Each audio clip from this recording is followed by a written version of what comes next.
Hello everyone. In this video, I will talk about how can we load Pandas data frame from tuples.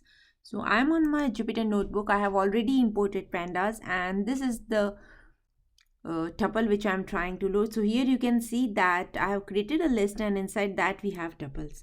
Now how can we do that? So the very first thing we need to do is let's take a variable which is going to hold our data frame. Then pd dot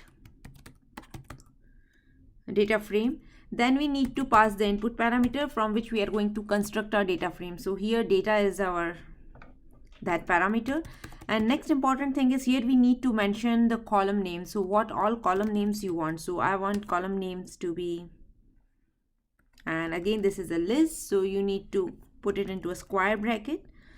Then again another column is age, so that I'm going to put, and let's get it printed.